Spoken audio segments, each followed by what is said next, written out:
सादर प्रणाम। मैं हूं हिमांशु द्विवेदी और सार्थक संवाद के इस महत्वपूर्ण कड़ी में आपका स्वागत है। महत्वपूर्ण कड़ी हम इसलिए कह रहे हैं क्योंकि हम जिन परिस्थितियों में यह बातचीत आज करने जा रहे हैं यह बहुत ही कठिन समय है। पूरी दुनिया और पूरा देश इस समय एक अजब किस्म की महामारी से जूझ रहा है। वह महामारी है कोरोना के रूप में। पूरी दुनिया में तकरीबन 30 लाख लोग इस महामारी से इस समय संक्रमित हैं। 2 लाख से ज्यादा लोग जान गंवा चुके हैं और भारत के संदर्भ में अगर बात करें तो आंकड़ा तकरीबन 26,000 को पार कर चुका है संक्रमितों के मामले में, और मृतकों की संख्या भी 1000 की ओर पहुंचने की दिशा में अग्रसर है।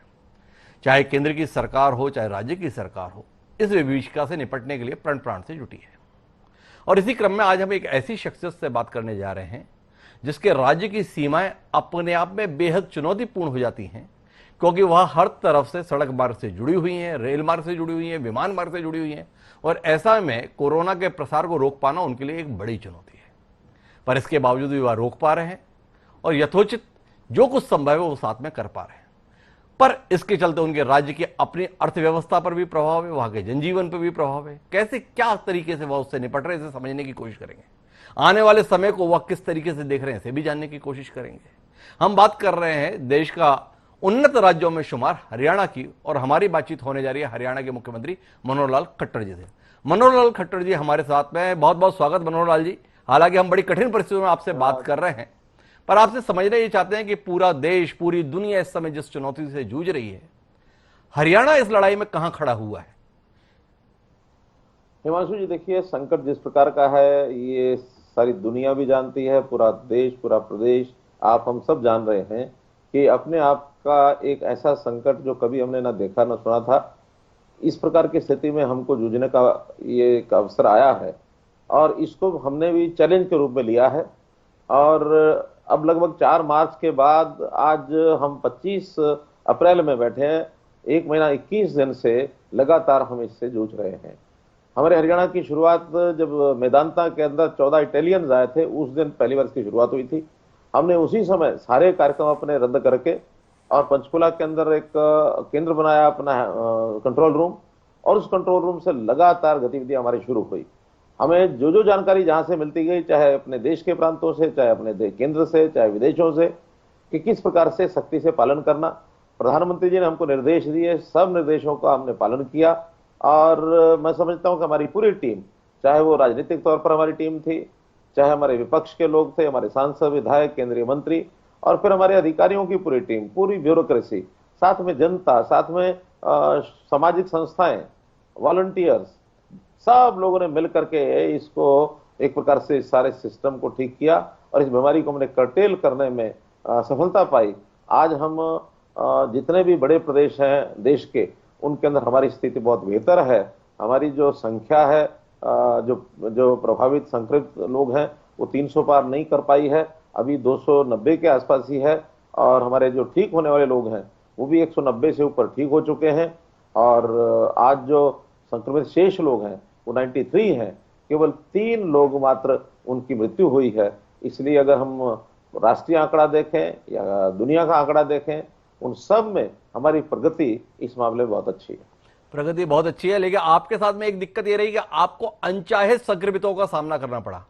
भौगोलिक रूप से हरियाणा की जगह ऐसी है, अंतर्राष्ट्रीय विमानतल भी आपसे सटा हुआ है, इसलिए ना चाहते हुए भी तमाम मरीज आपको विरासत में मिले कि आपके पास भेज दिए गए। कैसे क्या व्यवस्था आपने गुड़गांव के संदर्भ में की, क्योंकि सबसे पहले शुरुआत गुड़गांव से ही हुई। जैसा आपने स्वयं बताया कि इटली से 14 लोग थे, उन्हें मेदांता में भर्ती कराया गया गुड़गांव में। तो ऐसे में आपने वहां पर क्या व्यवस्थाएं कर पाए जिसके चलते ये मरीज बाकी लोगों को संक्रमित करने का कारण ना बने? देखिए हिमांशु जी, आपका संकेत दिल्ली और दिल्ली में जो संक्रमण फैल रहा है, बड़ी भारी मात्रा में संक्रमण के शिकार लोग हो गए हैं, आपका इशारा उधर है जी। लेकिन मैं आपको बताता हूं कि ये एक फैक्टर है, एक और फैक्टर है जिसकी चर्चा आपने नहीं की है, उसकी मैं चर्चा करूंगा जी। पहले तो मैं दिल्ली के बारे में बता रहा हूं कि दिल्ली का हमारे बहुत से एम्प्लॉइज ऐसे हैं दिल्ली के जो हरियाणा से डेली आते जाते हैं। बहुत ऐसे व्यापारी ऐसे हैं जो दैनिक आते हैं। बहुत ऐसे किसान ऐसे हैं जो अपनी सब्जी, अपना दूध वो दिल्ली में लेकर के जाते हैं, फिर वापस आते हैं। तो अभी पिछले दिनों में हमने देखा है कि दिल्ली से जो संक्रमित लोग हैं, दिल्ली से संबंध रखने वाले लोग हैं, और हमारे यहाँ हरियाणा में, चाहे सोनीपत में, रोहतक में, झज्जर में, इन जिलों में आते हैं, इवन पानीपत तक, लगभग 15 केस ऐसे हैं जो दिल्ली के लोगों के कारण से हरियाणा में उनकी बढ़ोतरी हुई है। इसके ऊपर हम सख्ती से अब निपटने के लिए हमने पूरी कमर कस ली है कि दिल्ली के साथ लगते सारे बॉर्डर्स हमने सील कर दिए हैं, और कोई भी व्यक्ति अब दिल्ली से हरियाणा में दैनिक तौर पर नहीं आएगा। अगर वो हरियाणा में आ गया है तो यहीं पर अपने घरों में, अगर वो संक्रमित है या उस पर थोड़े बहुत भी लक्षण ऐसे दिखते हैं, अपने घरों पर वो क्वारंटाइन होकर रहेंगे। और अगर दिल्ली में जाकर रहना चाहते हैं तो दिल्ली में भी वो लगातार वहीं रहें, उनको डेली आने की आवश्यकता नहीं है। अब हमने दिल्ली को ये भी कहा है कि जी अगर आपके पास कोई कमी है स्थान की, उन लोगों के ठहराने की, तो हमारे पास स्थान दिल्ली में है, हम उनको स्थान दे सकते हैं। वरना आज तो उनको सारे होटल्स हैं वो कर लेने चाहिए, रिक्वेजिट कर लेने चाहिए। आखिर दिल्ली में उनको रहने से कम से कम बीमारी हरियाणा में नहीं आएगी, इसकी सख्ती से हमने पालन किया है। चाहे नौकरी करने वाला हो, चाहे किसान भाई हो, चाहे कोई भी हो, क्योंकि कोरोना से छुटकारा पाना ये हमारी प्राथमिकता है। हमारे किसानों का वहां दूध और सब्जी चली जाए, ये हमारी प्राथमिकता उतनी नहीं है जितना कोरोना से छूट पाना है। तो कोरोना से बचना ये पहली प्राथमिकता है। हमने सारे इंतजाम कर लिए हैं। हमने केंद्रीय गृह मंत्री को भी बता दिया, हमारे गृह मंत्री जी को, केंद्रीय गृह सचिव को भी बताया, सबको बताया कि इस विषय से हमको बच के रहना, इसलिए हम सख्ती से इसका पालन करेंगे। एक दूसरा विषय जी, जिसकी चर्चा आपने नहीं की है वो मैं करूंगा, है तो वो भी दिल्ली से निकली, तबलीगी जमात है हाँ तबलीगी जमात। जी, मैं उस पर आ रहा था आपके पास। हाँ, निजामुद्दीन में जो तबलीगी जमात का सारा ये जो विषय हुआ, उसके कारण से हरियाणा की संख्या का 60% से ज्यादा उन्हीं लोगों का योगदान है। और उन लोगों ने आकर के हरियाणा में जगह जगह जो तबलीग के माध्यम से लोग गए, इसमें भी 107 विदेश के लोग थे, इसमें भी 870 लोग जो बाकी प्रदेशों से हरियाणा में आए हुए थे, इसमें भी 250 लोग ऐसे थे जो हरियाणा के लोग बाहर तबलीग के अंदर गए हुए थे, वो सब वापस आए हैं। तो ऐसे लगभग ये 1200 लोग ऐसे थे जिन 1200 लोगों को हमने क्वारंटाइन किया, उनके टेस्ट किए, और उसमें से कोई 120-125 लोग ऐसे जो संक्रमित हुए। तो इन सारी बातों को भी हमने संभाला है, और इनको बल्कि धार्मिक गुरु जो चाहे किसी भी समाज के थे, वो हिंदू समाज के थे, मुस्लिम समाज के थे, सिख समाज, जैन समाज, सब लोगों के साथ मेरी बातचीत हुई। मैंने एकदम उनसे निवेदन किया, प्रार्थना की कि इन चीजों को कंट्रोल करने के लिए अपनी अपनी भूमिका निभाएं। उस समय कुछ तबलीगी ऐसे बंधु थे जो अपने आप को छुपाने के लिए दौड़े दौड़े फिर रहे थे। हमने मुस्लिम जो इनके मुल्ला मौलवी, उनसे निवेदन किया, उन्होंने भी आगे प्रचार प्रसार किया इस बात का कि ये रोग या बीमारी, इसको फैलने से अगर रोकना है तो अपने आप को वो प्रस्तुत करें और एडमिनिस्ट्रेशन के सामने चले जाएं। 22 लोग ऐसे हैं, उस अपील के बाद भी वो आए। आज संयोग से ऐसे सब चीजें हम उसको कवर कर चुके हैं। अब कोई ऐसा व्यक्ति, संदिग्ध व्यक्ति नहीं है जो कहीं अभी छुपा हुआ हो। उन सब को हमने निकाल करके, जिसका इलाज करना था इलाज किया है, जिसको क्वारंटाइन करना था क्वारंटाइन किया है।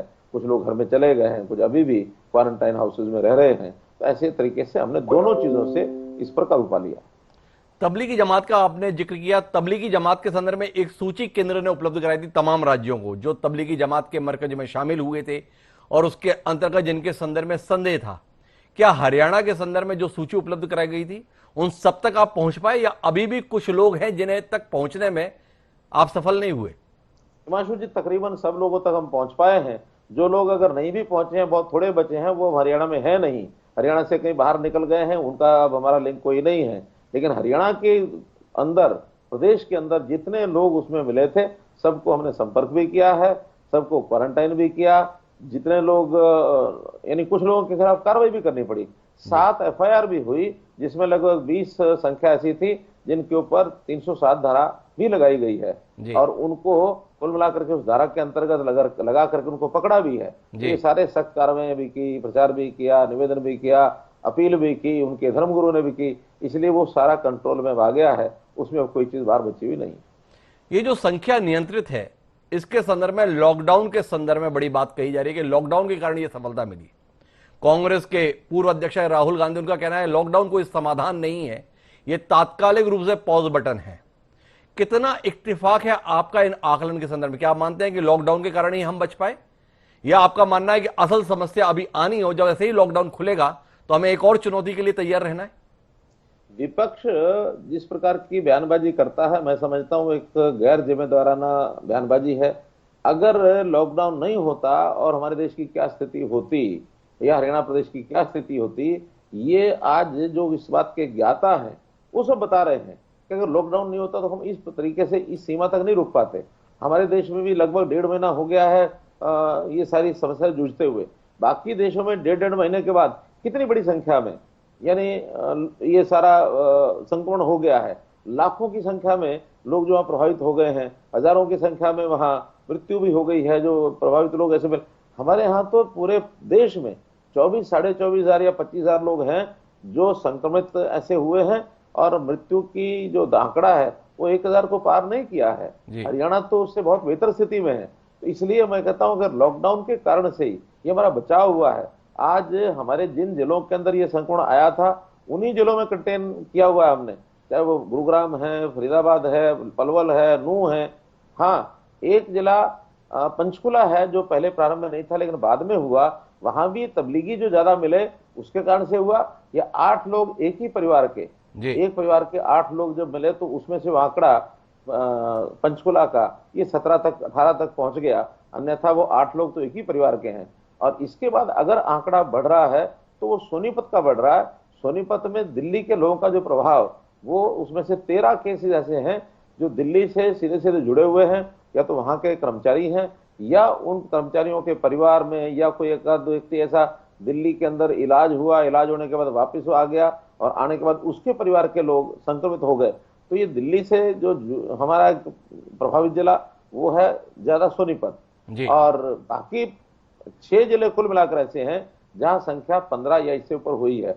ये 6 जिलों में आज की डेट में अगर मैं कहूं तो 12 जिले ऐसे हैं जहां एक भी केस नहीं है।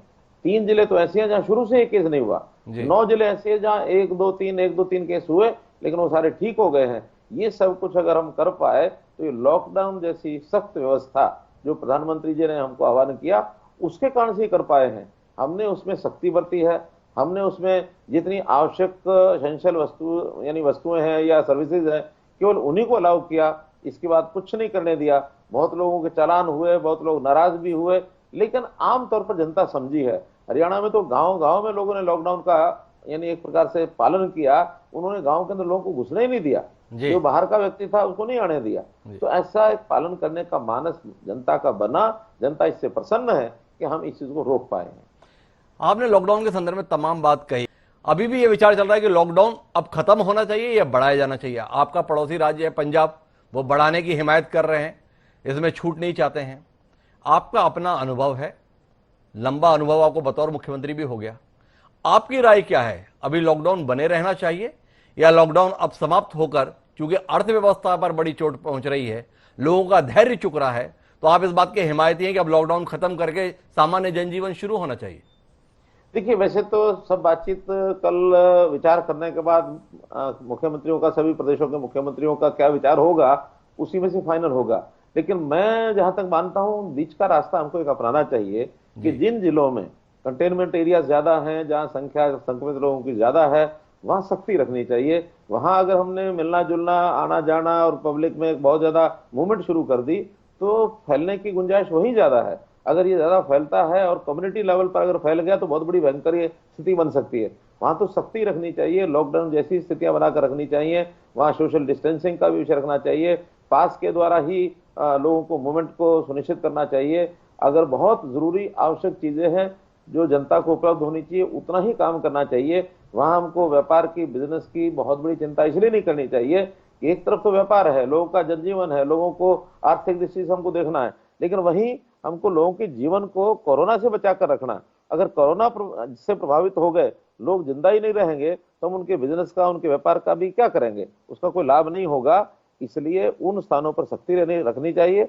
हाँ, हरियाणा के जैसे 12 जिले मैंने बताया कि एक भी वहां ऐसा कोरोना का केस नहीं है, तो वहां स्थानों पर थोड़ा ढील देकर के इन सामाजिक, इन आर्थिक गतिविधियों को चालू करना चाहिए, ऐसा मेरा मानना है। बीच के रास्ते की हिमायत कर रहे हैं मनोहर लाल खट्टर जी। लेकिन खट्टर साहब, जानने का विषय यह है कि जो ये लॉकडाउन की अवधि रही, इस दौरान एक चर्चा इस बात पर भी रही कि हमारे पास पर्याप्त संसाधन नहीं है। जो डॉक्टर्स इलाज कर रहे हैं उनके पास सुरक्षा के लिए जो उपकरण होने चाहिए वह नहीं है। कई राज्यों से यह दिक्कत भी आई कि डॉक्टर ही संक्रमित हो गए इलाज करने के दौरान। ये भी दिक्कत तमाम जगहों से खबरों के रूप में आई कि वेंटिलेटर्स नहीं है, बाकी बेड्स जो चाहिए, डेडिकेटेड हॉस्पिटल चाहिए, वो नहीं है। हरियाणा ने क्या कुछ तैयारी कर रखी है आने वाली चुनौती के संदर्भ में? ऐसा तो है नहीं कि यह आंकड़ा जो आपका 300 के पार नहीं पहुंचा यहीं पे रह जाने वाला है या 25,000 देश में रह जाने वाला है। आने वाले समय के लिहाज से क्या कुछ हरियाणा में उपलब्ध है जो आप प्रदेश की जनता को आश्वस्त करना चाहें कि आने वाली चुनौतियों से आपकी सरकार निपट लेगी? हिमांशु जी, देखिए कहावत है, कहते हैं कि hope for the best and prepare for the worst. जी। हमने आशातीत बनकर के हम चल रहे हैं कि स्थितियां अब ठीक होने की स्थिति में ठीक हो जाएंगी, लेकिन प्रिपेयर फॉर द वर्स्ट मतलब अगर कोई बहुत खराब स्थिति होती है, हमारी तैयारियां उसके लिए भी हैं। हमने इस समय 10 हॉस्पिटल्स और मेडिकल कॉलेज को कोविड स्पेशल बनाया है।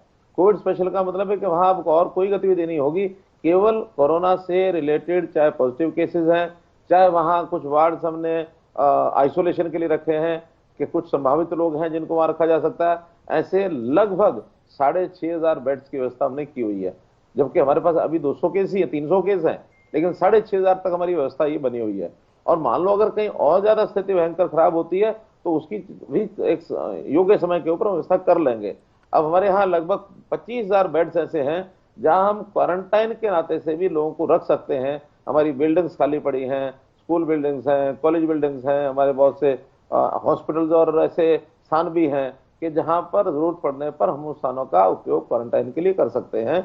और हमारे जो बेड्स हैं, बेड्स की संख्या भी कम नहीं है, आईसीयू बेड्स भी पर्याप्त हैं, वेंटिलेटर्स भी लगभग प्राइवेट हॉस्पिटल्स को मिला करके 1100 वेंटिलेटर्स हरियाणा में उपलब्ध हैं।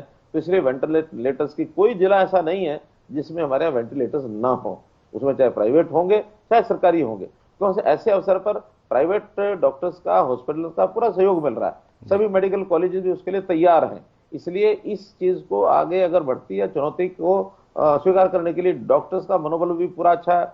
सब डिपार्टमेंट्स, हमारे हेल्थ डिपार्टमेंट है, अर्बन लोकल बॉडीज है, पंचायती राज है, चाहे हमारा कोई भी डिपार्टमेंट जो इसके अंदर जिसकी भूमिका हो सकती है, वो सारे डिपार्टमेंट्स भी अलर्ट हैं। हमारे कर्मचारी सारे अलर्ट हैं। हमने मेडिकल कॉलेजेस में भी सारी व्यवस्थाएं कर रखी हैं। किसी प्रकार की कोई कठिनाई आने वाले नहीं है अगर कोई स्थिति बिगड़ती है तो।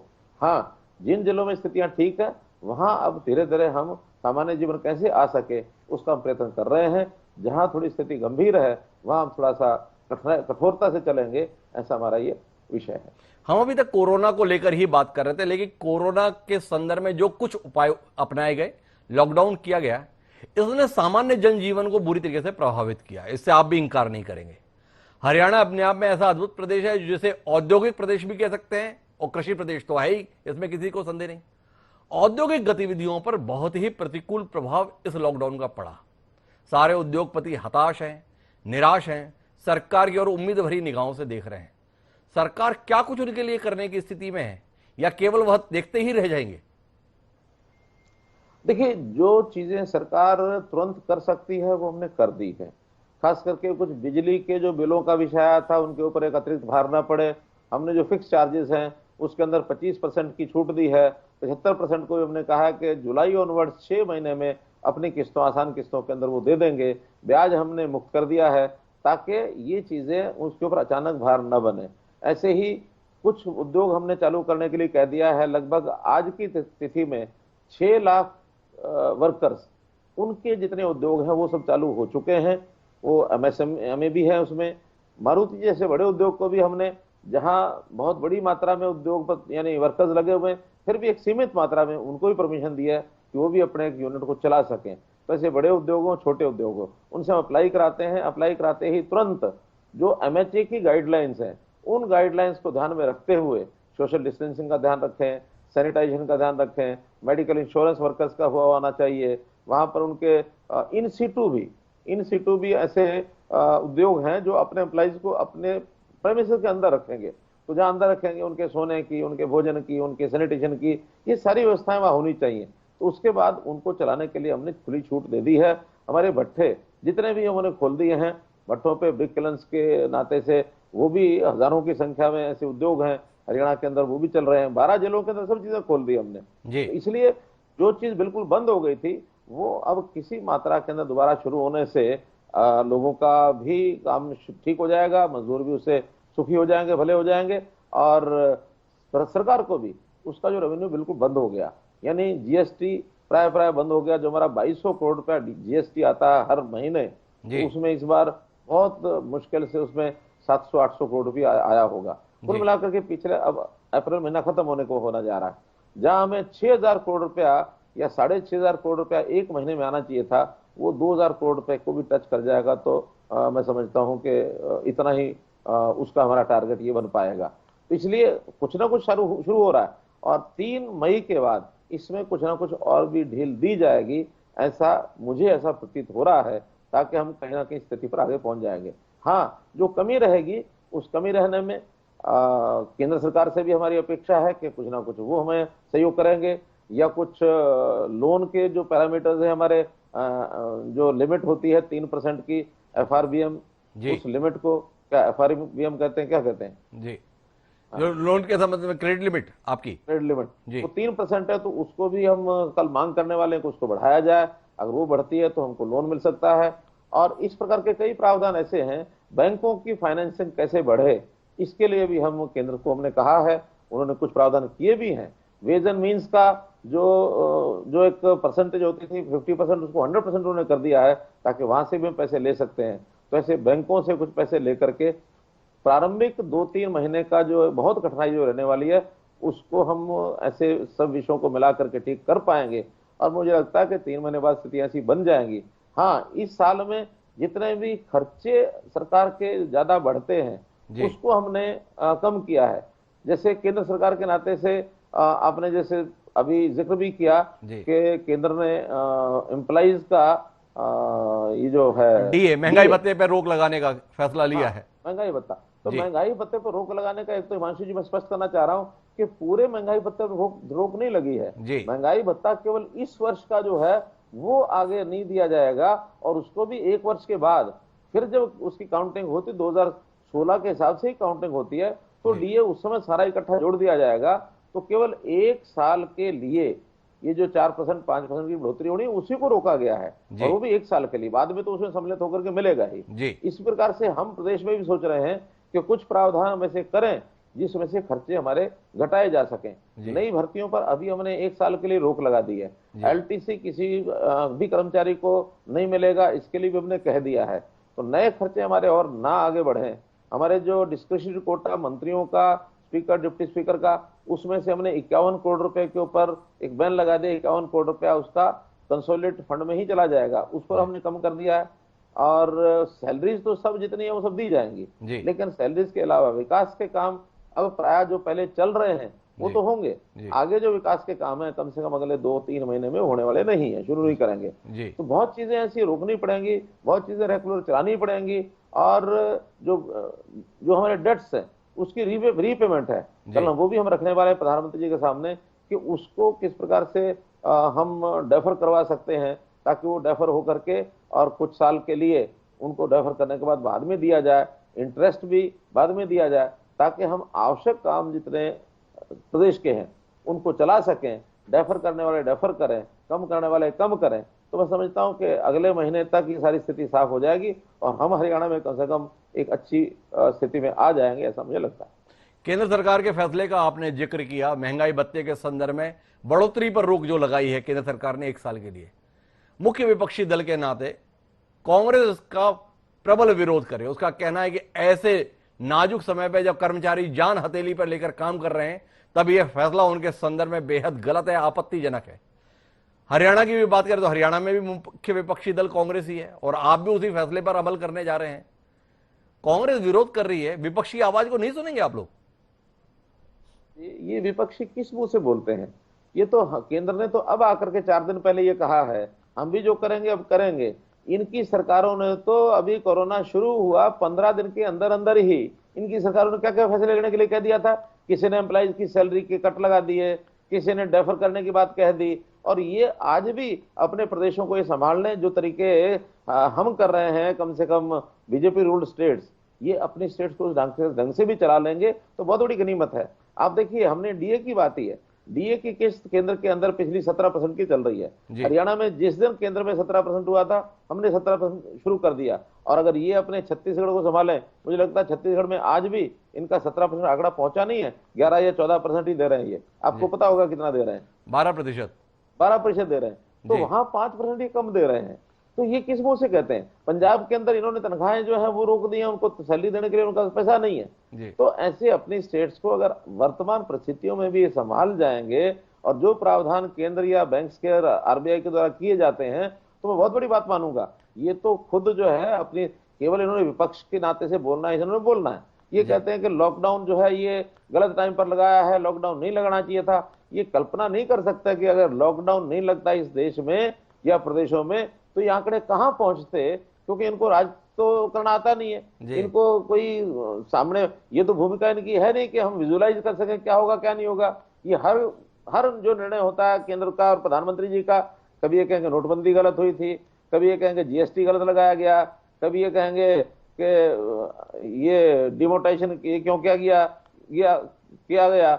आज ये कहते हैं कि ये लॉकडाउन क्यों किया गया। तो ये सारी चीजें, इनको कुछ करना नहीं होता।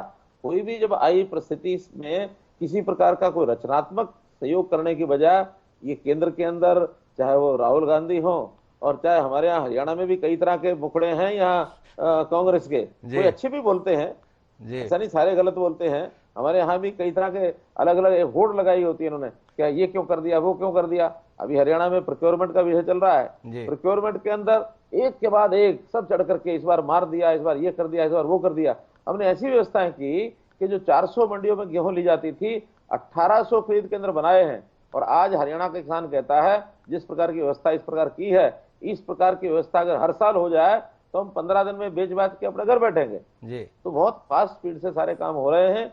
इसमें प्रारंभ में कोई नई व्यवस्था आती है, थोड़ी कठिनाइयां होती हैं, लेकिन इनको सब्र नहीं है कि भी कोई नई व्यवस्था उसके लिए 2 दिन या 3 दिन उसका परिणाम देख लिया जाए। तो ये इनके स्वभाव में है और इस कारण से जनता इनको पसंद पहले भी नहीं करती, आगे भी नहीं करेगी। कांग्रेस का जो ये तौर तरीका है, इससे नाखुशी जाहिर कर रहे हैं हरियाणा के मुख्यमंत्री मनोहर लाल खट्टर जी। गेहूं खरीद, सरसों खरीद पर भी मेरे पास कुछ सवाल हैं मौजूदा दौर के, लेकिन मैं उसे बाद में पूछूंगा। पहले एक और समस्या पर आपका ध्यान रखना चाहूंगा। प्रवासी मजदूर, हरियाणा से तो बहुत कम संख्या में लोग बाहर रोजगार की तलाश में मजदूरी करने के लिए जाते हैं, लेकिन हरियाणा में रोजगार की तलाश में अन्य राज्यों से बड़ी संख्या में मजदूर आते हैं। अचानक लॉकडाउन हुआ, वो राज्य में फंस गए, रोजगार रहा नहीं। क्या कुछ आपकी सरकार उनकी देखरेख कर पाई या उन्हें अपने हाल पे छोड़ दिया गया? हिमांशु जी, ठीक 28 से लेकर 30 मार्च तक का जो समय मुझे ध्यान में है जी एक हबड़ा दबड़ी हो गई थी, लॉकडाउन लगा हुआ था। दिल्ली की घटना ने और सारे इन आसपास के प्रदेशों में एक थलथली मचा दी कि हम अपने अपने प्रदेश को जाएंगे, यहाँ नहीं रहेंगे, बहुत दिन तक लॉकडाउन खुलेगा नहीं। कोई कहता 6 महीने नहीं खुलेगा, कोई कितना, उनको घबराहट पैदा हो गई। कुछ हमारे विपक्ष के मित्रों ने घबराहट वैसी पैदा करवा भी दी। हमने, मुझे ध्यान में कौन 2 दिनों के अंदर किस प्रकार से संभाला। जितने लोग दिल्ली में इकट्ठे हो गए थे आनंद पर्वत आनंद विहार में, आनंद विहार में कम से कम 50,000 लोग इकट्ठे हो गए थे। हमने रातों रात हरियाणा से बसें भेजी, उत्तर प्रदेश की बसें आई, हमारी कुछ 700 बसें, उन सब लोग को लेकर के, उत्तर प्रदेश की सब बसें उनको लेकर के, सारा दिल्ली का जो इकट्ठा हुआ जो मजदूरों की भीड़ थी उसको इकट्ठा करके हमने और उनके घरों तक पहुंचाया। अगर वो स्थिति उस दिन वहां हम नहीं संभाल पाते तो कितना बड़ा नुकसान हो सकता था। 50,000 से बल्कि 1 लाख तक भी लोग वहां इकट्ठे, ऐसे लोग बताते हैं। हमने उसको संभाला। उसके बाद जितने मजदूर सड़कों पर इधर उधर, माइग्रेंट लेबर जो है वो फैल गए, और कहीं किसी प्रांत से, कुछ लोग जम्मू कश्मीर से हमारे यहाँ आए, कुछ पंजाब से आए हुए थे, राजस्थान से भी आए हुए थे, कोई उत्तर प्रदेश जाने वाला, कोई बिहार जाने वाला, सबके लिए हमने उसी रात को शेल्टर्स बनाए। और जो शेल्टर्स बना करके उन शेल्टर्स होम में 550 शेल्टर्स होम बनाए हमने, उसके अंदर सब लोगों को वहां लेकर कर गए। और 15,500 बल्कि 16,000 माइग्रेंट लेबर्स, इनको 29 तारीख से लेकर के और कल 24 तारीख तक हमने उनकी व्यवस्थाएं की, उनके भोजन की, उनके ठहरने की, उनके मनोरंजन की भी। यहाँ तक जब हमें पता लगा कि पूरा दिन खाली रहेंगे, हमने कहा वहाँ टीवी लगवाए जाए, वहाँ कैसेट भेजी जाए, वहाँ योग कराया जाए लोगों को, महापुरुषों के उनको प्रवचन सुनवाए, ताकि उनका मानस बना रहे। उनके बच्चे, कई परिवार भी आए हुए थे, उनकी महिलाएं भी थी, बच्चे भी थे, उनके लिए सारी व्यवस्थाएं। भोजन का तो हर दिन उनकी आवश्यकता के हिसाब से जो उनकी आवश्यकता थी वो हम कराते रहे, किसी को कठिनाई नहीं होने दी। हाँ, क्योंकि इस प्रकार के बिना किसी, उनका तो कोई दोष नहीं है, उनको पता भी नहीं था ये होने वाला, उनकी मानसिक परेशानी जरूर लगातार रही। हमने वहां यानी जिसको कहना चाहिए वहां लोगों को भेज करके और उनका मानसिक किसी प्रकार से संतोष उनका बना रहे, वो वहां रहें। तो इस सारे सिस्टम को हमने संभाला। और अब आकर के जब केंद्र ने यह कहा कि हम परस्पर बातचीत करके उनको भेज सकते हैं, तो उसमें से 11,500 मजदूर वो तो उत्तर प्रदेश के थे, कल भी भेजे हमने, आज भी भेजे हैं, और जितने रह गए होंगे कल तक वो चले जाएंगे। हमने हिमाचल के सब लोग वापस भेज दिए हैं, उत्तराखंड के सब भेज दिए हैं, और इसी प्रकार से पंजाब के सब वापस भेज दिए हैं। कोटा में हमारे जो अपने विद्यार्थी फंसे हुए थे वो भी वापस आ गए, उनको हम लेकर के आए हैं। हरियाणा के लोग भी, उत्तराखंड में कुछ थे वो वापस आए हैं। तो परस्पर इन प्रदेशों में जितने लोग वहां हरियाणा गए थे उनको वापस लाए हैं, और विदिन हरियाणा में जो लोग थे उनको अपने घरों में भेज दिया है। आज बहुत कम, मैं समझता हूं उन 15,500 में से मात्र 5 या 6,000 लोग ऐसे बचे हैं, बहुत दूर प्रदेशों के हैं, चाहे उसमें बिहार के हैं, उसमें कुछ मध्य प्रदेश के भी अब एक आध दिन में जाने शुरू हो जाएंगे, महाराष्ट्र के लोग हैं, इवन तमिलनाडु से भी, इवन केरल से भी बहुत कम संख्या में जी 9 लोग उसमें गुजरात के भी हैं। तो ऐसे लोगों को, दूर प्रदेशों को ये अगले 2-4 दिन के अंदर भेजेंगे। सबको हमने भेज दिया है। अब एक वर्ग और हमारे यहाँ मजदूरों का बचा है, जो सरसों काटने के लिए मार्च के 15 के आसपास सरसों की कटाई करने के लिए महेंद्रगढ़, रेवाड़ी, झज्जर, भिवानी, दादरी, इन जिलों में जो मजदूर आए हुए थे सरसों की कटाई के बाद अब वो खाली हो गए हैं। उनके वापसी जाने का एक प्रबंध हम बना रहे हैं। 2 या 3 के बाद इनको भी वापस जाने के लिए हम कोई व्यवस्था कर देंगे। इसलिए हमने वो सबको कहा है कि अपने स्थानों के ऊपर वो रहें, और क्योंकि वो सब काम करके और निकले हैं, अपने उनकी रहने की व्यवस्था, खाने पीने की व्यवस्था वहाँ बनी हुई है, कहीं कोई कठिनाई नहीं है, लेकिन इनको भी इनके घरों पर सुरक्षित भेजा जाएगा। हम इसकी योजना बनाएंगे। एक और सवाल आपसे जानने का, क्या हरियाणा के लोग भी अन्य राज्यों में फंसे हुए, ऐसी कोई जानकारी आपके पास, और उनके लिए भी क्या सरकार कुछ कर रही है? बहुत कम ऐसे लोगों की चर्चा आई है। जैसे कुछ लोग व्यापारी थे, जो लोग व्यापार करने गए हुए थे, उनका अपना मन किया वापस आने के लिए, या उनको, उनके पास कुछ लोग मिलने जुलने वाले गए थे। हर प्रांत में, दूर के प्रांतों में 20, 30, 50 लोग थे, वो वापस कुछ आ गए हैं, और कुछ अब इस संदर्भ में जो अगर वहां रुके भी होंगे तो अब लेकर के आएंगे। कोटा में लगभग 850 विद्यार्थी थे, वो सारे वापस आ गए हैं जो हरियाणा के थे।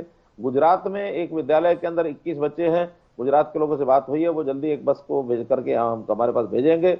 एक महाराष्ट्र में भी कुछ एक विद्यालय के अंदर हमारे बच्चे हैं। तो ऐसे कुछ विद्यालयों में पढ़ने वाले छात्र वो वहाँ रुके हैं, उनकी एक एक की जानकारी जैसे मिलेगी, या तो वो स्टेट हमारे यहाँ भेज देगी, या हम उनको अपनी बसें भेज कर बुलवाएंगे। ऐसे कुछ यहाँ के भी इक्का दुक्का कहीं कहीं लोग होंगे, उन सबको अब अगले 5 दिन में, 4 दिन में सबका एक्सचेंज हो जाएगा। बड़ी महत्वपूर्ण बात मुख्यमंत्री मनोहर लाल खट्टर जी बोल रहे हैं कि जो भी बच्चे दूसरे राज्यों में पढ़ने के लिए गए हुए थे और उनकी अगर जानकारी मिल रही है तो उनकी वापसी का प्रबंध सरकार के द्वारा किया जा रहा है। तो कुल मिलाकर माँ बाप निश्चिंत हो सकते हैं कि सरकार उनकी चिंता कर रही है। लेकिन आपसे एक सवाल और जानना चाहता हूं खट्टर साहब, आपकी पूरी बातों से ऐसा लग रहा है कि लॉकडाउन संबंधी प्रावधान, कोरोना से निपटने के लिए इंतजाम, ये सब आप बड़ी सख्ती से कर रहे हैं, पर कुछ दूसरी खबरें भी हैं। खबरें ये आ रही हैं कि फलाने नेताजी इस जगह पे गए, उन्होंने वहां हम सभा ले ली, फलाने इस मंडी में गए, वहां पे सभा कर ली। ये कैसी सख्ती है जिसमें नेता आराम से सभा कर रहे हैं और आपकी सरकार देख रही है? हिमांशु जी, जब ये मंडियों का काम शुरू हुआ ये ठीक है, क्योंकि पहली बार 400 की बजाय हम 1800 मंडियों में और किसानों की फसल को, उपज को हमने मंगवाया, और आड़तियों को भी कहा कि भी उन स्थानों पर जाकर खरीद करें। थोड़ा कठिनाई आड़तियों की ओर से भी थी, किसानों की ओर से प्रारंभ में पहले दिन रही, लेकिन चूंकि लॉकडाउन के कारण से, सोशल डिस्टेंसिंग कारण से हमारा दृढ़ निश्चय था कि इसको हमने एक विस्तारित करके ही सारे सिस्टम को करना है। उस 1 या 2 दिन की जो प्रारंभ की कठिनाइयां थी, उनमें अपनी राजनीति ढूंढने के लिए ये लोग निकल पड़े, और मैं उसको कहता हूं कि ये बहुत ही एक छोटा विचार है। इस विचार को, राजनीतिक विचार को लेकर के और उनके बीच में जाकर अपना प्रचार करना ये उचित नहीं है। ऐसे जो नेता गए थे उनसे व्यक्तिगत रूप से भी बात की, उनको एडमिनिस्ट्रेशन में भी बात कराई, और बाद में हमने सख्ती से भी कहा कि अब अगर इस बात को नहीं मानेंगे तो सख्त कार्रवाई की जाएगी उनके खिलाफ। तब उन नेताओं ने, मैं उनका धन्यवाद करता हूं कि हमारे उस मैसेज देने के बाद वो लोग रुक गए, उसके बाद वो नहीं गए हैं। हमने सब नेताओं को, राजनीतिक नेता जितने भी थे, किसी भी पार्टी के थे, सबको ये कहा कि बिल्कुल इस प्रकार की गैदरिंग वो ना करें, अन्यथा कोरोना की बीमारी को वो निमंत्रण देने में वो सहायक होंगे, और अगर इस प्रकार का वो करेंगे तो उनके खिलाफ भी सख्त कार्रवाई की जाएगी। तो उसके बाद उनका जाना बंद हो गया है, ऐसा जो मेरी जानकारी है। जाना उन्होंने बंद कर दिया, पर मुद्दे उठाना तो बंद नहीं किया मुख्यमंत्री जी। वो अभी भी मुद्दे उठा रहे हैं कि गेहूं की खरीद हो या सरसों की खरीद, सरकार ठीक से काम नहीं कर रही, आड़ती अभी भी हड़ताल पर है, नियम सरकार बार बार बदल रही है। अभी उनका कहना है कि बेमौसम बारिश हुई है और उसमें मंडियों में जो गेहूं लाया गया था वो भीग गया। आपकी सरकार ने नियम बनाया कि 12% से अधिक नमी का गेहूं खरीदनी होगी, इसे छूट देने की बात कर रहे हैं। क्या कुछ सच्चाई है इन आरोपों में? उनका वश नहीं चलता, वरना थोड़ी देर में आरोप ये भी लगा सकते हैं कि सरकार बारिश भी ले आई है। जी ये भी लगा सकते हैं वो, जी इसमें कोई आपत्ति नहीं है। जी लेकिन विपक्ष है, विपक्ष के नाते जिम्मेदाराना कोई अगर आरोप लगाते हैं, कोई इसमें दम हो, तब तो हम उसका विचार करते हैं। जी जिनके आरोपों में कोई तथ्य नहीं है, गैर जिम्मेदाराना अगर कोई बात करते हैं, तो उसको सिवाय हंसी में उड़ाने के लिए और कुछ होता नहीं है। जी इसलिए हम जो कुछ कर रहे हैं वो किसान के हित में कर रहे हैं। हाँ, आड़तियों के बारे में जरूर मैं कहूंगा, क्योंकि एफसीआई ने एक निर्णय आज से 2-3 साल पहले कह दिया था कि आप जितना पैसा है किसान का, किसान के खाते में सीधा उसको डालना चाहिए, जी उसको डलवाना चाहिए। उन्होंने तो एक सख्ती भरा पत्र भी लिखा, लेकिन जी लगातार हम 2 वर्ष से 3 वर्ष से उनको बना रहे थे। इस जी बार उनकी सख्ती ज्यादा थी। जी तब हमने ये कहा था कि हाँ, आड़ती अपना जो आड़त का पैसा बोल लेंगे और जो किसान का पैसा वो किसान के खाते में जाएगा। ये न्याय संगत बात है। जी आखिर किसान का पैसा किसान के खाते में जाना चाहिए। उनका कहना है कि हमने किसान को एडवांस किया हुआ है। वास्तव में तो एडवांस किया हुआ है आड़ती ने किसान को, किसान से वापस लेना चाहिए। सरकार से अपेक्षा क्यों करते कि सरकार उनको वापस दे?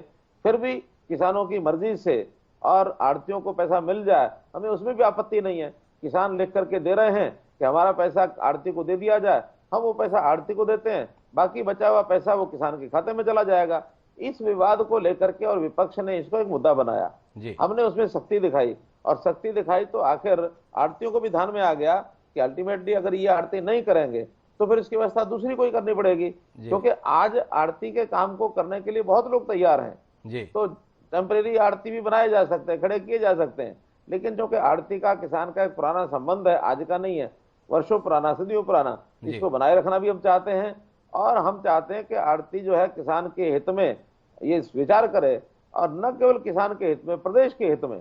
जी आखिर तो किसान वर्ष में एक बार जब खेती होता है, उसको कटाई होती है, तो जल्दी उसको मंडी में लाके बेचना होता है। जी ये बात ठीक है कि बाहर वर्षा का मौसम है, और ये वर्षा आदि जो है ये कभी कभी किसी किसी वर्ष में अलग ही रूप धारण कर लेती है। उन 2015 में भी एक बार वर्षा ने ऐसा रूप धारण किया था, इस बार 2020 में भी इसी प्रकार का रूप धारण कर लिया। अनपेक्षित वर्षा, अनपेक्षित ओलावृष्टि, ये सब हो रहा है। फिर भी हम उस 1800 केंद्रों के अंदर जितने भी बढ़िया से बढ़िया व्यवस्था कर सकते हैं।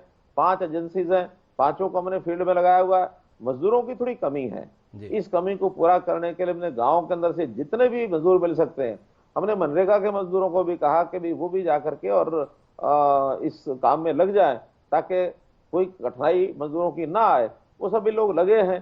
तो मुझे लगता है कि एक आध दिन के अंदर ये जो उठान का काम है ये भी ठीक हो जाएगा, और किसान की जो फसल है वो पूरी, वायदा ये हमने किया कि एक एक दाना खरीदेंगे, उसको रुकने नहीं देंगे। टाइम थोड़ा ज्यादा लगेगा, उसके लिए किसान को हमने आग्रह किया है कि कुछ समय अपने घर में भी रखना चाहें तो वो रख सकते हैं। 15 मई के बाद अगर कोई किसान कोई बेचना चाहता है तो वो अभी अपने अपने आड़ती से या मार्केटिंग बोर्ड के सेक्रेटरी से बारदाना ले सकता है। बारदाना लेकर के और उसको भर करके और अपने घर में रखे। 15 मई के बाद वो लेकर के आएगा तो उस समय भी मंडी में उसकी प्रोक्योरमेंट होगी, कहीं कोई कठिनाई नहीं आने देंगे। बड़ी महत्वपूर्ण घोषणा जो है मुख्यमंत्री जिस कार्यक्रम में कर रहे हैं कि आप बारदाना लेकर अपने अनाज को अपने घर में रख सकते हो, 15 मई के बाद भी उसे बेच सकते हैं। मुख्यमंत्री जी, हमने इस कार्यक्रम के 2 स्वरूप किए थे। एक जो सवाल मेरे पास थे वो मैंने आपसे पूछे, हमने जनता से भी सवाल आमंत्रित किए थे। परेशानी का समय, जनता के मन में कई सवाल थे, मौका था कि वो राज्य के प्रमुख से सवाल कर ले। उन्होंने कुछ सवाल मुझे भेजे हैं, चुनिंदा सवाल आपसे पूछ लेना चाहता हूं, वो जनता की ओर से आए हुए हैं। एक सवाल है डॉक्टर BS जांगड़ा जी का है। उनका कहना है कि सीएम साहब ने सरकारी कर्मचारियों के वेतन के संदर्भ में कहा कि हमें लोन लेना पड़ सकता है। जानना यह कि क्या सरकार का खजाना इतना खाली है?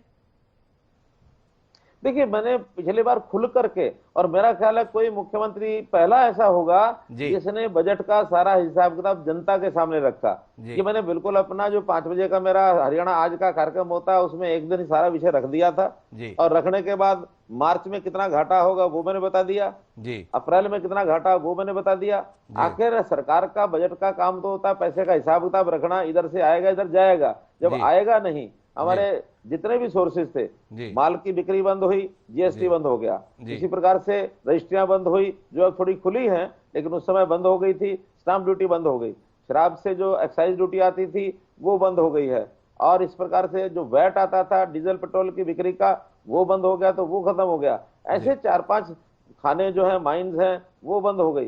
तो जो ये 5-6 इशू रिसीट्स के हेड्स होते हैं जिसमें पैसा आता है। जब ये सारा बंद हो गया तो सरकार को पैसा और कहीं से नहीं आता, या फिर केंद्रीय हमको जो सहायता मिलती है बजट की, वो केंद्र से भी, क्योंकि ये सारे सोर्सेज केंद्र के भी बंद हुए हैं, वहां से भी जो पैसा आना होता है उसमें विलंब होता है। वो भी विलंब से आया, थोड़ा आया है, ज्यादा नहीं आया, लेकिन थोड़ा बहुत आया है।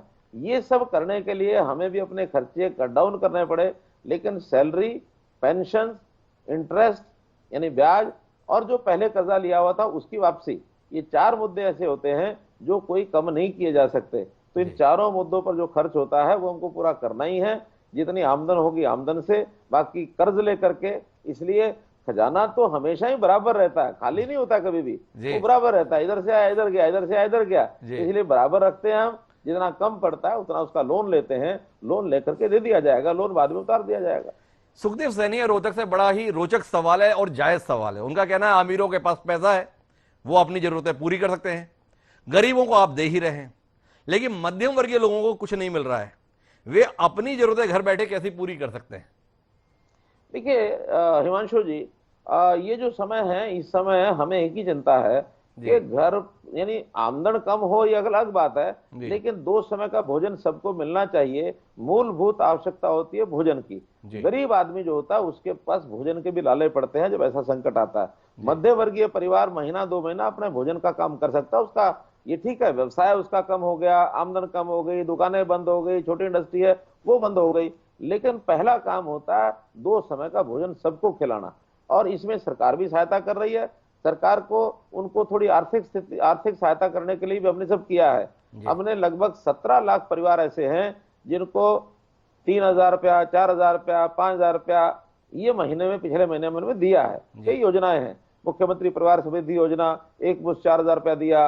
वर्कर्स जो हमारे कंस्ट्रक्शन वर्कर्स बोर्ड है, हर हफ्ते 1,000 रुपया दिया। आज भी उनकी, कल एक सोमवार को एक किस्त और जाएगी उनकी। इसी प्रकार से जो बीपीएल के लोग हैं उनको बीपीएल का सस्ता राशन मिलता है, इस बार फ्री मिला है, लेकिन फिर भी 1,000 रुपया सप्ताह उनको हमने देना शुरू किया। ऐसे जो लेबर है, अनऑर्गेनाइज्ड लेबर, उनको 1,000 रुपया महीना देना शुरू किया। सबके रजिस्ट्रेशन कराए ताकि इनका, गरीबों का खाना जो है, कम से कम भोजन जो है वो चलता रहे। ये पहली प्राथमिकता होती है। मुझे नहीं लगता कि मध्य वर्गीय परिवार इस स्थिति में आने भी नहीं चाहिए। मध्य वर्गीय परिवार अपने महीना, 2 महीने, 3 महीने का भोजन घर से कर सकते हैं। कोई संकट ऐसा कल को ऐसा आता है तो हम लोग उसके लिए, सब बातों के लिए तैयार हैं। हम बाकी भी सबसे पैसा मांग रहे हैं, हम कह रहे हैं सहायता में जो सहायता करनी है। समाज भी कोरोना रिलीफ फंड के माध्यम से, प्रधानमंत्री ने भी पीएम केयर्स फंड इस नाते से उन बड़े जो ऐसे पैसे वाले लोग हैं उनसे पैसा मांगा भी है, हमने भी मांगा है। लगभग एम्प्लॉइज का, बाकी सबका मिला करके इस समय तक 200 करोड़ रुपया, 200 करोड़ से ऊपर ये हमारे पास आ चुका है। उसमें हम खर्च कर रहे हैं, उसके अंदर भोजन के लिए भी खर्च कर रहे हैं, पैसा देने के लिए भी खर्च कर रहे हैं, जो डॉक्टर्स के लिए, जो मास्क वगैरह जनता के लिए, या जो खर्चे करने पड़ रहे हैं वो उसमें से किए जा रहे हैं। और ये जनता के सहयोग के नाते से हमारा ये काम पूरा हो रहा है, इसलिए हम किसी प्रकार में कोई कमी नहीं छोड़ेंगे। सुखदेव जी, अगर आप मुख्यमंत्री जी के अर्थ को समझ पाए हैं पूरी बात का, तो सरकार की जिम्मेदारी है उसके नागरिक किसी भी हाल में भूखे ना रहें। इस वचनबद्धता के साथ में मुख्यमंत्री जी कह रहे हैं कि ऐसी नौबत किसी के लिए भी नहीं आने देंगे। बाकी समय कष्ट का है, सारी सरकारें कष्ट में है, दुनिया कष्ट में है, तो आप अनुभव कर रहे हैं कि आपको कोई कष्ट नहीं होगा, तो ये थोड़ी आपकी अपेक्षा ज्यादा ही है। एक सवाल अशोक बंसल सिरसा जी का है, सिरसा से है कि हमारे सिरसा जैसे ग्रीन जोन वाले शहर में नागरिकों को दुकानें और बाजार खोलने की अनुमति नहीं है, जबकि दिल्ली, मुंबई और फरीदाबाद जैसे रोड जोन इलाके में लोग बाजारों में दिखाई दे रहे हैं। ऐसा क्यों? देखिए, हमने थोड़ा लॉकडाउन की सख्ती जो रखी है उसका हेतु एक ही है कि कहीं किसी जगह ये फैल ना जाए। लेकिन हमने शनय शनय धीरे धीरे जो ढिलाई दी है वो सिरसा में भी अब हमने बहुत सी इंडस्ट्री, बहुत सी दुकानें ये सब खुलवा दी हैं। और आज सब मोहल्लों में, आज से जितने मोहल्ले हैं उनकी छोटे दुकानें वो सब खोल दी हैं। और जो सिंगल दुकान है जहां जहां है वो भी सब खोल दी है। अब जो बाजार हैं जहाँ भीड़ भाड़ होने का थोड़ा संभावना ज्यादा है उन्हीं को केवल रोका गया है। उनमें भी आवश्यक जितनी एसेंशियल गुड्स हैं उसकी सेवाएं हमने वो भी खोल दी हैं। बाकी भी धीरे धीरे खुल जाएंगी। मैं समझता हूँ 3 तारीख तक काफी चीजें ठीक हो जाएंगी। 3 तारीख तक काफी चीजें ठीक हो जाएंगी, ये मुख्यमंत्री की उम्मीद है। एक हर्ष लठवाल हैं, उन्होंने कहा कि आपने सरकारी कर्मचारियों के डीए की वृद्धि तो रोक दी, क्या हरियाणा के एमएलए के अलाउंस की वृद्धि भी रोक दी गई है? मुझे जानकारी नहीं, लेकिन सवाल आया, उचित अवसर है कि आप इसका जवाब दे दें। नहीं, ठीक है, बिल्कुल ठीक कहा।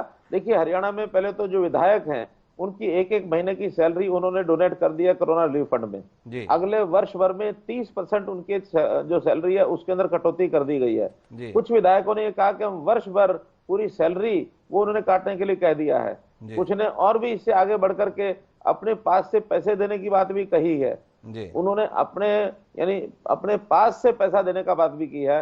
एक्स एमएलए की बहुत एक्स एमएलए ने एक एक महीने की अपनी पेंशन वो कोरोना रिलीफ फंड में डोनेट की है। तो इसलिए जो हमने सबसे निवेदन किया है कि जो भी ज्यादा दे सकता वो दे रहे हैं। हम अपनी ओर से इस समय तक किसी भी एम्प्लॉय की, किसी और व्यक्ति की कोई कटौती अपनी ओर से जबरदस्ती नहीं की है। छोटे से लेके बड़े तक अपील की है, कोई भी कितना योगदान करे। हमने तो जो आलोचना लोग कर रहे हैं, बच्चों में भी संस्कार जाए, विद्यार्थियों में, कि ऐसे संकट के समय हम भी समाज के साथ जुड़े हुए हैं। 5 रुपए के योगदान की अपील उनसे भी की है। कॉलेज विद्यार्थियों से 10 रुपए की अपील उनसे भी की है।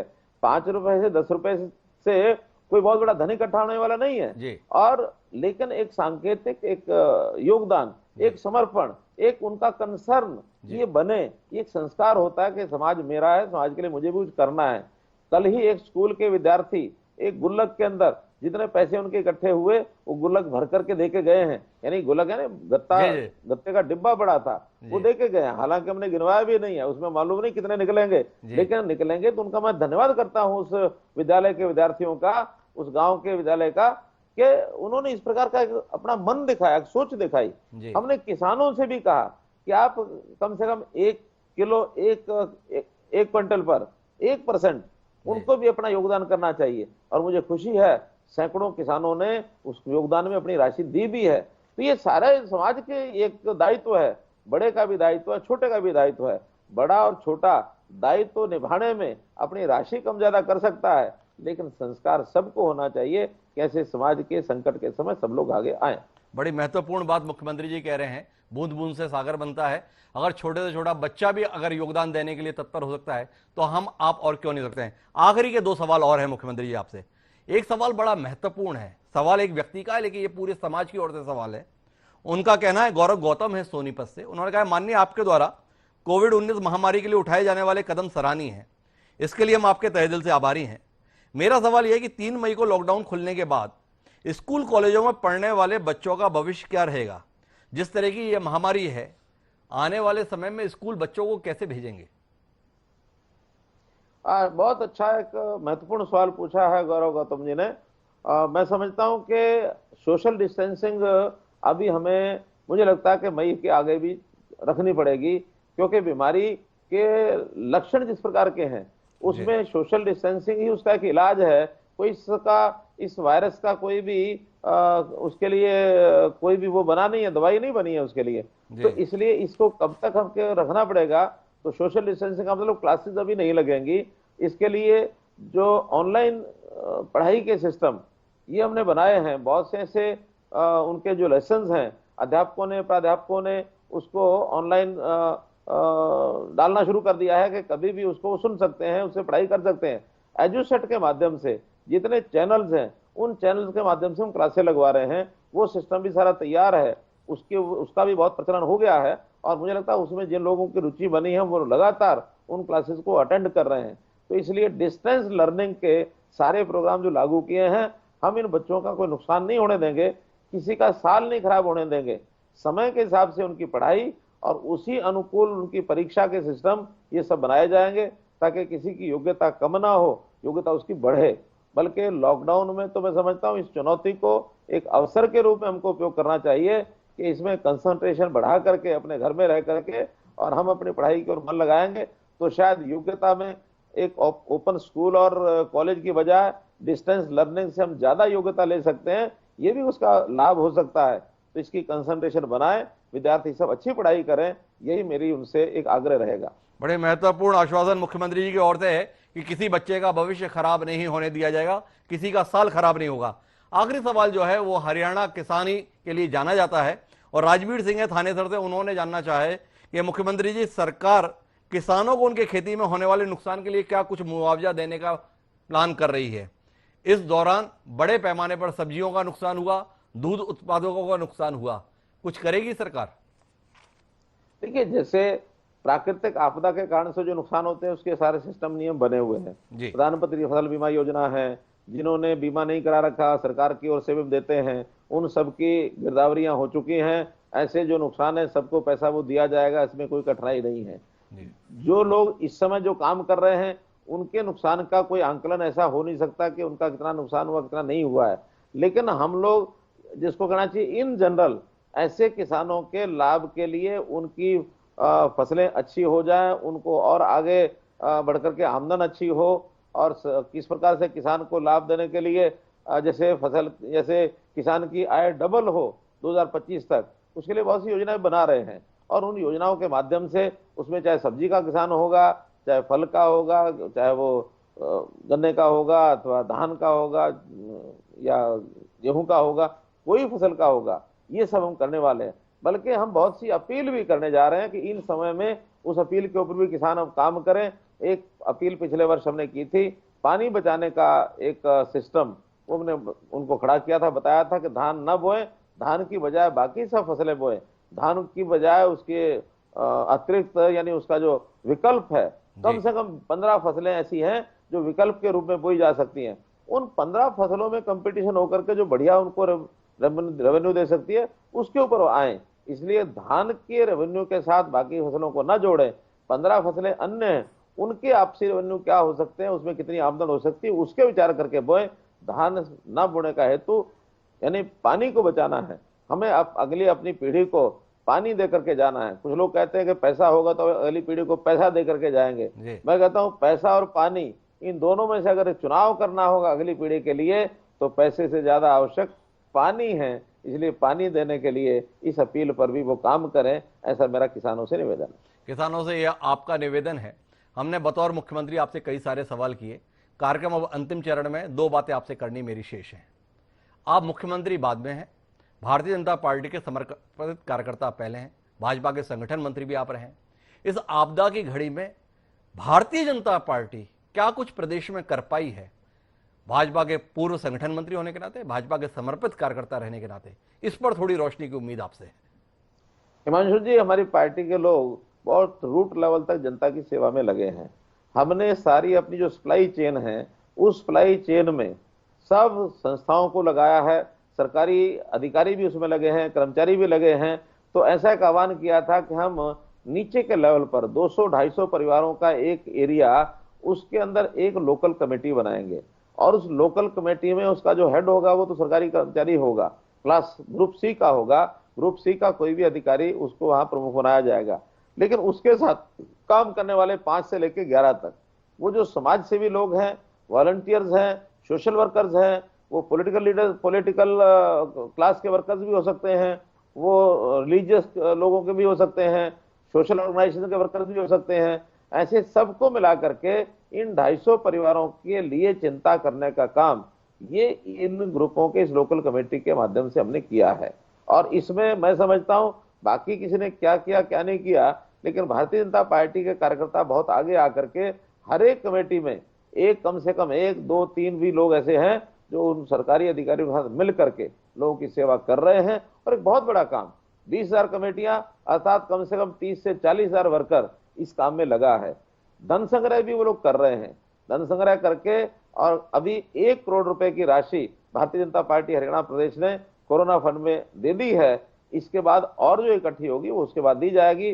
व्यक्तिगत रूप से भी बहुत ऐसे लोग हैं जो कार्यकर्ता और बाकी सब लोग समर्थक, वो प्राइम मिनिस्टर केयर्स फंड में उसमें भी पैसा दे रहे हैं। वहां भी हर कार्यकर्ता अपनी ओर से 100 रुपया या इससे ज्यादा वो देने का आह्वान किया है, वो भी सब दे रहे हैं। मुझे लगता है कि लाखों या करोड़ों रुपया उसमें भी हो जाएगा, ऐसा मुझे आशा है। इसलिए इस अभियान में पार्टी के सब कार्यकर्ता जुटे हैं। आखिरी सवाल आपसे, बतौर भाजपा कार्यकर्ता ही, आपकी पार्टी के शीर्षस्थ नेता हैं नरेंद्र मोदी, जो देश के प्रधानमंत्री भी हैं। इस महामारी के संदर्भ में जो कुछ फैसले बतौर प्रधानमंत्री नरेंद्र मोदी के द्वारा लिए गए हैं, मुख्यमंत्री के तौर पर नहीं बल्कि भाजपा के कार्यकर्ता के तौर पर, उन फैसलों से कितने प्रभावित हैं आप? देखिए, मोदी जी का जो एक दृष्टिकोण है, जो उनका विजन है, जिस दूरदृष्टि से उन्होंने सारे फैसले लिए हैं, मैं समझता हूं न केवल अपने देश में बल्कि दुनिया में भी उनका नाम ये आगे बढ़ा है कि भारतवर्ष में कोरोना को रोकने के नाते से अगर कोई सफलतम नेता कोई दिखाई देता है, कोई एक दुनिया का लीडर, तो दुनिया के लोग नरेंद्र मोदी को देख रहे हैं। Narendra Modi is the only leader जिन्होंने इस देश के अंदर ये लॉकडाउन की चाहे व्यवस्था हो, चाहे बहुत बारीक व्यवस्थाओं को करवा करके भी अपने सब यानी प्रदेश के सब नेताओं को, चाहे विपक्ष के लोग हैं, उन सबको विश्वास में लेकर के और इस कोरोना को रोकने के लिए काम किया है। आलोचना के लिए कोई आलोचना कुछ भी करता रहे, लेकिन हम जब सभी मुख्यमंत्री बैठते हैं सब प्रदेशों के, तो उस समय हर एक से बातचीत करके, हर एक से परामर्श करके और वो सारे काम करते हैं। इस काम को करने के लिए नरेंद्र मोदी जी ने जो अपना कौशल्य दिखाया है, उस कौशल्य का मैं कायल हूं और मैं समझता हूं कि नरेंद्र मोदी जी बहुत एक अच्छे ढंग से इस सारे को रोक पाए हैं। मैं उनका बहुत बहुत आभारी और धन्यवादी हूं। आपने बहुत विस्तार से लगभग हर सवाल का जवाब दिया मुख्यमंत्री जी। अब हम कार्यक्रम समाप्त कर रहे हैं। यह मौका है प्रदेश की जनता को संबोधित करने का। प्रदेश के आप सर्वोच्च नेता हैं, राज्य के मुख्यमंत्री हैं। इस मौके पर क्या कुछ अपेक्षाएं आपकी प्रदेश की जनता से है? आपकी अपील जनता के नाम। हिमांशु जी, आपने मेरे मन में एक विचार उठ रहा था तो ठीक पूछ लिया आपने। मैं उस विचार को जनता के सामने रखता हूं। 1947 में देश आजाद हुआ। हमारी जनता का जो एका है, हमारी जनता के मन में जो परोपकार की भावना है, सेवा की भावना है, ये इससे पहले मुझे कभी दिखी नहीं है।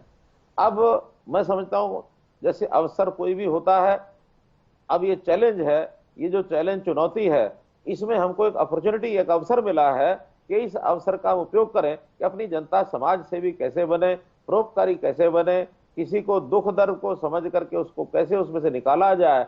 इस अवसर का उपयोग हम इसलिए करेंगे, हम कर भी रहे हैं। और भी जनता का आह्वान करता हूं मैं कि ऐसे समय में किसी को भी कोई दुख दर्द है, उसको बाहर निकालने के लिए अपने आप को आगे लाएं और उसकी जो सहायता कर सकते हैं व्यक्तिगत रूप से करें, सामूहिक रूप से करें।